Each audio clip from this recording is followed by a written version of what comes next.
യേശുക്രിസ്തുവിന്റെ പരിശുദ്ധമായ നാമത്തിൽ എല്ലാ പ്രിയപ്പെട്ടവർക്കും മോർണിംഗ് ഡ്യൂവിന്റെ മറ്റൊരു പ്രഭാത വചന ധ്യാനത്തിലേക്ക് സ്വാഗതം. ഈ കഴിഞ്ഞ ദിവസങ്ങളൊക്കെ നമുക്ക് റോമാലേഖനം 10-ാം അധ്യായത്തെ ആസ്പദമാക്കിക്കൊണ്ട് കർത്താവ് യേശുക്രിസ്തുവിലൂടെ നമുക്ക് ലഭിക്കുന്ന ദൈവനീതിയെക്കുറിച്ച് ചിന്തിക്കുവാൻ, ധ്യാനിപ്പാൻ തക്കവണ്ണം ദൈവം നമ്മെ സഹായിച്ചല്ലോ. തീർച്ചയായിട്ടും ഈ ദൈവനീതിയെക്കുറിച്ചുള്ള ഈ ചിന്ത നിങ്ങളുടെ ഹൃദയത്തിൽ, നിങ്ങളുടെ ജീവിതത്തിൽ വലിയ മാറ്റങ്ങൾ കൊണ്ടുവരുമെന്ന് ഞാൻ പൂർണ്ണമായും വിശ്വസിക്കുന്നു. ദൈവനീതി എന്താണ് എന്നുള്ളത് വളരെ ലളിതമായി ഞാൻ നിങ്ങളോട് സംസാരിച്ചിരുന്നു. ഇന്ത്യൻ ഭരണഘടന അനുസരിക്കുന്ന ഒരു വ്യക്തിക്ക് ഈ രാജ്യം നൽകുന്ന അനുഗ്രഹങ്ങൾ, നന്മകൾ, പ്രയോജനങ്ങൾ എന്നതുപോലെ തന്നെ ദൈവരാജ്യത്തിൻ്റെ പ്രമാണങ്ങൾ, പ്രത്യേകിച്ച് പുതിയ നിയമത്തെ, കർത്താവ് യേശുക്രിസ്തുവിനെ, അവൻ്റെ വചനങ്ങളെ അനുസരിക്കുന്ന ഒരു വ്യക്തിക്ക് ലഭിക്കുന്നതായ ആ ആത്മീയ നന്മകൾ, എല്ലാ മേഖലയിലുമുള്ള നന്മകൾ, അത് എത്രയോ ശ്രേഷ്ഠമാണ് നമ്മുടെ രാജ്യം നൽകുന്നതിനേക്കാൾ എന്നുള്ള ആ ചിന്തയാണ് നമ്മൾ ഈ ദിവസങ്ങൾ ചിന്തിക്കുന്നത്. ഇന്നലെ നമ്മൾ ചിന്തിച്ചത് വചനം നമുക്ക് സമീപമായി നമ്മുടെ വായിലും നമ്മുടെ ഹൃദയത്തിലും ഇരിക്കുന്നു എന്നുള്ളതാണ്. അതായത് നാം വേറെ എങ്ങും ഓടിപ്പോകണ്ട, നമ്മൾ യാതൊരു പ്രവൃത്തിയിലും ഏർപ്പെടേണ്ട, പെട്ടെന്ന് തന്നെ കർത്താവ് യേശുക്രിസ്തുവിൽ വിശ്വസിക്കുവാനും അവൻ്റെ നീതി കരസ്ഥമാക്കുവാനും നമുക്ക് സാധിക്കും. ഒരു പ്രവൃത്തിയും ദൈവം നമ്മളിൽ നിന്ന് ആവശ്യപ്പെടുന്നില്ല എന്നുള്ള കാര്യമാണ്. ഇത് നമ്മൾ അതിൻ്റെ ബാക്കിയായിട്ടുള്ള വേദഭാഗമാണ് ചിന്തിപ്പാൻ ആഗ്രഹിക്കുന്നത്. അതിനാൽ നമുക്ക് റോമാലേഖനം 10-ാം അധ്യായം 9-ാം വാക്യം വായിക്കാം. യേശുവിനെ കർത്താവെന്ന് വായുകൊണ്ട് ഏറ്റുപറയുകയും ദൈവം അവനെ മരിച്ചവരിൽ നിന്ന് ഉയർത്തെഴുന്നേൽപ്പിച്ചു എന്ന് ഹൃദയം കൊണ്ട് വിശ്വസിക്കുകയും ചെയ്താൽ നീ രക്ഷിക്കപ്പെടും. ഹൃദയം കൊണ്ട് നീതിക്കായി വിശ്വസിക്കുകയും വായുകൊണ്ട് രക്ഷയ്ക്കായി ഏറ്റുപറയുകയും ചെയ്യുന്നു. ഈ വേദഭാഗം എത്രയോ ബ്യൂട്ടിഫുൾ ആയിട്ടുള്ള വാക്യമാണ്. ഞാനിങ്ങനെ ചിന്തിക്കാറുണ്ട്, മാനവകുലത്തിന് ദൈവം നൽകിയ ഏറ്റവും വലിയ പ്രോമിസാണ് ഈ ഒരു വാക്യം. എത്രയോ മനോഹരമായ വാക്യമാണ്. പലപ്പോഴും ഇതിൻ്റെ വില നമ്മൾ മനസ്സിലാക്കാറില്ല. യേശുക്രിസ്തുവിനെ കർത്താവെന്ന് വായുകൊണ്ട് ഏറ്റുപറയുകയും ദൈവം അവനെ മരിച്ചവരിൽ നിന്ന് ഉയർത്തെഴുന്നേൽപ്പിച്ചു എന്ന് ഹൃദയം കൊണ്ട് വിശ്വസിക്കുകയും ചെയ്താൽ എങ്ങനെ നമുക്ക് പുതിയ നിയമ ഉടമ്പടിയുടെ ഭാഗമായി തീരുവാൻ കഴിയും? ന്യായപ്രമാണം യഹൂദന്മാർക്ക് വേണ്ടി മാത്രമായിരുന്നു. അതായത് ദൈവത്തിൻ്റെ നീതി എന്ന് പറയുന്നത് ന്യായപ്രമാണത്തെ അനുസരിക്കുന്നവർക്ക് മാത്രമായിരുന്നു. പക്ഷേ പുതിയ നിയമത്തിൻ്റെ സവിശേഷത, ഈ പുതിയ നിയമത്തിൻ്റെ ആ ഉടമ്പടി എല്ലാവർക്കും ഉണ്ടാകാൻ ഇടയായിത്തീരും. എല്ലാവർക്കും ഈ ഉടമ്പടിയുടെ ഭാഗമായി തീരുവാൻ കഴിയും. അപ്പോൾ എങ്ങനെയാണ് നമ്മൾ ഈ ഉടമ്പടിയുടെ ഭാഗമായി തീരുന്നത്? അതിനുവേണ്ടി എന്താണ് നാം ചെയ്യേണ്ടത്? വളരെ വ്യക്തമായി നമ്മൾ കഴിഞ്ഞ ദിവസങ്ങൾ ചിന്തിച്ചു. മനുഷ്യന്റെ യാതൊരു പ്രവൃത്തിയും ഇവിടെ ആവശ്യമില്ല, യാതൊരു പ്രവൃത്തിയും. കാരണം രക്ഷയ്ക്ക് വേണ്ടി പ്രവർത്തിക്കുന്നത് ദൈവം തന്നെയാണ്. ദൈവം അത് പ്രവർത്തിച്ചു കഴിഞ്ഞു. ഇനിയിപ്പോൾ ദൈവം രക്ഷയ്ക്ക് വേണ്ടി ഒന്നും പ്രവർത്തിക്കാനില്ല. മനുഷ്യൻ ചെയ്യേണ്ട ഒരൊറ്റ കാര്യമേ ഉള്ളൂ, അവൻ വിശ്വസിച്ചാൽ മതി.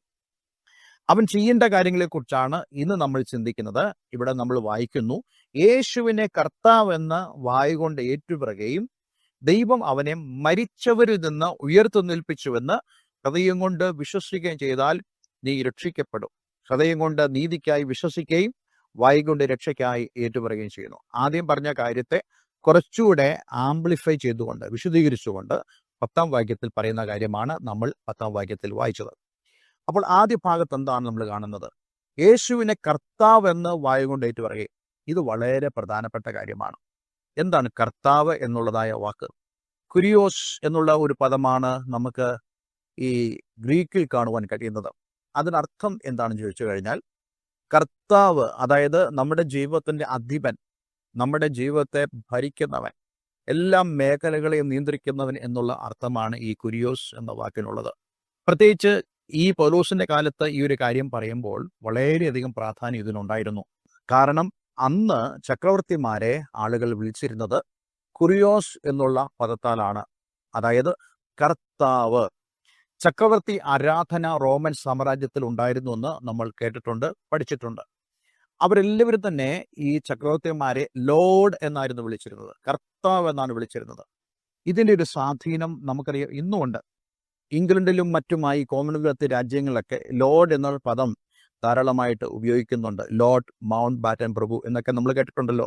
ആരാധ്യനായ വ്യക്തി, ഞങ്ങളെ ഭരിക്കുന്നവനായ വ്യക്തി എന്നുള്ള വിവിധങ്ങളായ അർത്ഥം ഇതിനുണ്ട്. ഇവിടെ യേശുവിനെ കർത്താവ് എന്ന് വിളിക്കുക, പറയുക എന്ന് പറയുന്നത് അന്നത്തെ സാഹചര്യത്തിൽ വളരെയധികം വിഷമമുള്ള ഒരു കാര്യമായിരുന്നു. കാരണം ചക്രവർത്തി ആരാധന നടക്കുന്ന സമയത്ത് വേറെ ഒരാൾ പോലും കർത്താവ് ആയിരിക്കാൻ പാടില്ല. ചക്രവർത്തി തന്നെയാണ് കർത്താവ്. അതുകൊണ്ട് ആദിമസഭയിലെ അനേക വിശ്വാസികളും പീഡിപ്പിക്കപ്പെട്ടത്, ഉപദ്രവിക്കപ്പെട്ടത് അവരുടെ ഈ വിശ്വാസത്തിന്റെ പ്രഖ്യാപനത്തിലൂടെയായിരുന്നു. ഇവിടെ യേശുവിനെ കർത്താവ് എന്ന് പറയുമ്പോൾ എന്താണ് അവിടെ ഉദ്ദേശിക്കുന്നത്? ഇവിടെ പറയുന്നു, നാം ഏറ്റു പറയണം. അതുപോലെ ദൈവം അവനെ മരിച്ചവരിൽ നിന്ന് ഉയർത്തെഴുന്നേൽപ്പിച്ചുവെന്ന് ഹൃദയം കൊണ്ട് വിശ്വസിക്കുകയും ചെയ്താൽ നീ രക്ഷിക്കപ്പെടും. 2 കാര്യങ്ങൾ നമ്മളിൽ ഉണ്ടാകണം. ഒന്ന്, യേശുവിനെ കർത്താവെന്ന് വായ് കൊണ്ട് ഏറ്റു പറയണം. ഇത് വളരെ ഹാർഡായിട്ടുള്ള ഡിസിഷനാണ്. സമൂഹത്തിന് എതിരുകൾ വരുത്തിവെക്കും എന്നുള്ളത് ഉറപ്പാണ്. ഇന്നും അങ്ങനെയാണ്. ഒരാൾ കർത്താവ് യേശു ക്രിസ്തുവിനെ കർത്താവെന്ന് ഏറ്റു പറഞ്ഞു കഴിഞ്ഞാൽ അവനെ എക്സ്കമോണിക്കേറ്റ് ചെയ്യാറുണ്ട്. ഒരു മദ്യപാനിയായിട്ട് ഓടയിൽ കിടന്നാലും ആളുകൾക്ക് യാതൊരു പ്രശ്നവുമില്ല. അതേസമയം കർത്താവ് യേശു ക്രിസ്തുവിനെ ഒരുവൻ സ്വീകരിച്ചു കഴിഞ്ഞാൽ ആരും അറിഞ്ഞില്ലേലും പിശാച് മറ്റുള്ളവരെ ഇവനെതിരാക്കി മാറ്റും. ഇന്ന് നമുക്കിത് സർവ്വസാധാരണമായി കാണാൻ കഴിയുന്ന ഒരു കാര്യമാണ്. പലയിടങ്ങളിൽ പോലും ജനം യേശുവിനെ കർത്താവ് എന്ന് പറയരുത്, ഞങ്ങൾ പറയുന്നത് പോലെ തന്നെ നിങ്ങൾ പ്രവർത്തിക്കാവൂ, ഞങ്ങൾ പറയുന്ന വ്യക്തിയോട് മാത്രമേ നിങ്ങൾ പ്രാർത്ഥിക്കാവൂ എന്നൊക്കെ പറഞ്ഞുകൊണ്ട് യേശു ക്രിസ്തുവിലൂടെയുള്ള രക്ഷയെ മറിച്ചു കളയുന്ന അവസ്ഥ ഇന്നുണ്ട്. പക്ഷെ ഇന്ന് ഞാൻ നിങ്ങളോട് പറയട്ടെ, നാം രക്ഷ പ്രാപിക്കണമെങ്കിൽ, അതായത് ക്രിസ്തുവിലൂടെയുള്ള ആ രക്ഷയിലേക്ക്, കുറച്ചുകൂടെ പറഞ്ഞാൽ നമ്മൾ ഇന്ന് ബന്ധിക്കപ്പെട്ട നിയമങ്ങളിൽ നിന്നും ഒക്കെ സ്വതന്ത്രരായി കർത്താവ് യേശു ക്രിസ്തുവിൽ മൂലം നമുക്ക് ലഭിക്കുന്നതായ പുതിയ ഉടമ്പടിയിലേക്ക്, പുതിയ നിയമത്തിലേക്കും ദൈവം നൽകുന്ന നീതിയിലേക്കും പ്രവേശിക്കണമെങ്കിൽ നാം ഒന്നാമത് ചെയ്യേണ്ടത് യേശുവിനെ കർത്താവെന്ന് നാവുകൊണ്ട് ഏറ്റുപറയണം. അടുത്തത്, ദൈവം അവനെ മരിച്ചവരിൽ നിന്ന് ഉയർത്തെഴുന്നേൽപ്പിച്ചു എന്ന് ഹൃദയം കൊണ്ട് വിശ്വസിക്കണം. എന്തുകൊണ്ടാണ് ഇതിങ്ങനെ പറയുന്നത്? ഇവിടെ ക്രൂശിനെ കുറിച്ച് പറയുന്നില്ല, പക്ഷെ ക്രൂശിൽ ദൈവം ചെയ്ത പ്രവൃത്തിയെ ഇവിടെ ഫോക്കസ് ചെയ്യുക. അതായത് യേശുക്രിസ്തുവിന്റെ മരണത്തെക്കുറിച്ചാണോ ഇവിടെ പറയുന്നതെന്ന് ചോദിച്ചു കഴിഞ്ഞാൽ അല്ല എന്ന് നമുക്ക് പറയാൻ കഴിയത്തില്ല. അവിടെ യേശുക്രിസ്തുവിന്റെ ക്രൂശിലെ മരണമുണ്ട്. അതേപോലെ തന്നെ യേശുക്രിസ്തുവിനെ മരിച്ചവരിൽ നിന്ന് ഉയർത്തെഴുന്നേൽപ്പിച്ചു. അതായത് യേശുക്രിസ്തുവിന്റെ ഉയർപ്പാണ് നമ്മുടെ വിശ്വാസത്തിന്റെ ആധാരം എന്ന് പറയുന്നത്. അപ്പോസ്തലനായ പൗലോസ് തന്നെ പറഞ്ഞിട്ടുണ്ടല്ലോ, കർത്താവ് യേശുക്രിസ്തുവിന്റെ ഉയർപ്പില്ലായിരുന്നെങ്കിൽ ഞങ്ങളുടെ സുവിശേഷം വ്യർത്ഥമായി തീർന്നേനെ. ഇപ്പോൾ നമ്മൾ ഈ പ്രസംഗിക്കുന്നതായ അല്ലെങ്കിൽ സംസാരിക്കുന്നതായ കാര്യങ്ങളൊക്കെ വാല്യൂ ഉള്ളത് യേശുക്രിസ്തുവിന്റെ ഉയർപ്പാണ്. കാരണം അവൻ മൂലമാണ് ഈ പുതിയ നിയമം ഉണ്ടായത്. പുതിയ നിയമത്തിന്റെ ആ ഉടമ്പടിക്ക് കാരണമായ കർത്താവ് യേശുക്രിസ്തു മരിച്ചു എന്നുള്ളത് ആ ഉടമ്പടി പ്രാബല്യത്തിൽ വരുന്നതിന്റെ ഒരു പ്രഖ്യാപനമാണ്. അതേസമയം തന്നെ ആ ഉടമ്പടിയുടെ പ്രസക്തി എന്ന് പറയുന്നത് ഈ നിയമം ചെയ്തവൻ ജീവിച്ചിരിക്കുന്നു എന്നുള്ളതാണ്. ഇന്ന് നമുക്കറിയാം അനേക ഉടമ്പടികളുണ്ട്. ചില ഉടമ്പടികൾ, പ്രത്യേകിച്ച് വിൽപത്രം പോലുള്ള കാര്യങ്ങൾ, വിൽപത്രം എഴുതി വെച്ചാലും ആ വിൽപത്രം പ്രാബല്യത്തിൽ വരണമെങ്കിൽ ആ വിൽപത്രം എഴുതിയ ആൾ മരിക്കണം. ഇവിടെ കർത്താവ് യേശുക്രിസ്തു മരിച്ചു, പക്ഷെ ദൈവം അവനെ മരിച്ചവരുടെ ഇടയിൽ നിന്ന് ഉയർത്തെഴുന്നേൽപ്പിച്ചു. അത് എന്തിനു വേണ്ടിയാണ്? ഈ നിയമത്തിന്റെ ആ പ്രസക്തി വർദ്ധിപ്പിക്കുവാൻ, ഈ നിയമകർത്താവ് ജീവിച്ചിരിക്കുന്നു എന്ന് പ്രഖ്യാപിക്കുവാൻ. ഇതുപോലെ ഒരു നിയമവും നിയമകർത്താവും വേറെയില്ല. അത് കർത്താവ് യേശുക്രിസ്തുവില്ല. അപ്പോൾ ആ കർത്താവ് യേശുക്രിസ്തുവിനെ നാം ഏറ്റുപറയുകയും അതുപോലെ തന്നെ അവനെ മരിച്ചവരിൽ നിന്ന് ഉയർത്തെഴുന്നേൽപ്പിച്ചു എന്ന് ഹൃദയം കൊണ്ട് വിശ്വസിക്കുകയും ചെയ്താൽ നാം രക്ഷിക്കപ്പെടും എന്ന് മാത്രമല്ല, എക്സ്പ്ലനേഷൻ, വിശദീകരണം ഇതാണ് 10-ാം വാക്യം. ഹൃദയം കൊണ്ട് നീതിക്കായി വിശ്വസിക്കുകയും വായ് കൊണ്ട് രക്ഷയ്ക്കായി ഏറ്റുപറയുകയും ചെയ്യുന്നു. അപ്പോൾ ഹൃദയം കൊണ്ട് നാം എന്തിനാണ് വിശ്വസിക്കുന്നത്? നീതിക്കായി. അതായത് രക്ഷയും നീതിയുമാണ് ഈ രക്ഷിക്കപ്പെടുന്നതിലൂടെ നമുക്ക് ലഭിക്കുന്നത്. രക്ഷിക്കപ്പെടണം എന്നൊക്കെ ആളുകൾ പറയുമ്പോൾ ആ ഒരു വാക്ക് പലർക്കും പിടികിട്ടാറില്ല. പക്ഷെ കുറച്ചുകൂടെ ലളിതമായി ഞാൻ നിങ്ങളോട് പറയാം. രക്ഷിക്കപ്പെടുക എന്ന് പറയുന്നത് ദൈവത്തിന്റെ നീതിയും അതേപോലെ തന്നെ നമ്മുടെ രക്ഷയുമാണ് ഉദ്ദേശിക്കുന്നത്. രക്ഷ എന്ന് പറയുന്നത് നമ്മളിൽ ബന്ധിക്കപ്പെട്ട് കിടക്കുന്ന നിയമങ്ങളിൽ നിന്നും നാം വിടുതൽ പ്രാപിച്ച് പുതിയ ഒരു നിയമത്തിന്റെ ഉള്ളിലേക്ക് കടക്കുക എന്നുള്ളതാണ്.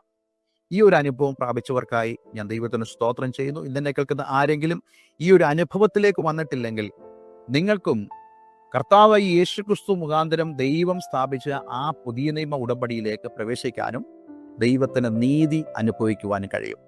അതുകൊണ്ട് ഇന്ന് നമുക്ക് നമ്മെ തന്നെ ദൈവകരങ്ങളിലേക്ക് സമർപ്പിക്കാം. കർത്താവ് യേശുക്രിസ്തുവിനെ വിശ്വസിച്ച് നാവുകൊണ്ട് ഏറ്റുപറഞ്ഞ ഹൃദയം കൊണ്ട് വിശ്വസിച്ചവരായ ആളുകളും തങ്ങളുടെ ജീവിതത്തിൻ്റെ ആ രക്ഷയെ പുതുക്കുവാൻ ഈ സന്ദേശത്തിലൂടെ ഇടയാകട്ടെ എന്ന് ഞാൻ ആഗ്രഹിക്കുന്നു, പ്രാർത്ഥിക്കുന്നു. ഒരു വാക്ക് നമുക്ക് പ്രാർത്ഥിക്കാം. സ്വർഗ്ഗപിതാവേ, ഞങ്ങളെ കേൾപ്പിച്ച ഈ വളരെ മനോഹരമായ സന്ദേശത്തിനായി സ്തോത്രം. കർത്താവേ, നീ ഒരുക്കിയ ആ രക്ഷയുടെ പദ്ധതി എത്ര വലുതാണ്. ന്യായപ്രമാണം ഞങ്ങളിൽ നിന്നും നീക്കി, ഞങ്ങളിൽ നിന്നും അപ്രസക്തമാക്കി, ഈ ലോകത്തിലുള്ള ഞങ്ങളുടെ മറ്റ് നിയമങ്ങളിൽ നിന്നും ഞങ്ങളെ വിടുവിച്ച് പുതിയ നിയമത്തിൻ്റെ ആ അധികാര പരിധിയിലേക്ക് ഞങ്ങളെ കൊണ്ടുവന്നതിനാൽ ഞങ്ങൾ അങ്ങേക്ക് നന്ദി പറയുന്നു. ഈ വചനം കേട്ട ഏവരെയും ഞാൻ യേശുവിൻ്റെ നാമത്തിൽ അനുഗ്രഹിക്കുന്നു. എല്ലാ നന്മകളാലും അങ്ങയുടെ മക്കൾ നിറയപ്പെടട്ടെ. പ്രാർത്ഥന കേട്ടതിനായി നന്ദി. യേശു ക്രിസ്തുവിൻ നാമത്തിൽ തന്നെ ആമേ ആമേ. ഇന്നത്തെ വചനം നിങ്ങളുടെ ജീവിതത്തിൽ വളരെ അനുഗ്രഹപ്രദമായി തീർന്നു എന്ന് ഞാൻ വിശ്വസിക്കുന്നു. ഈ സ്ക്രീനിൽ കാണുന്ന ഫോൺ നമ്പറുകൾ ഞങ്ങളെ വിളിക്കുക. എല്ലാവരുടെയും അനുഗ്രഹിക്കട്ടെ. Have A nice day. God bless you all.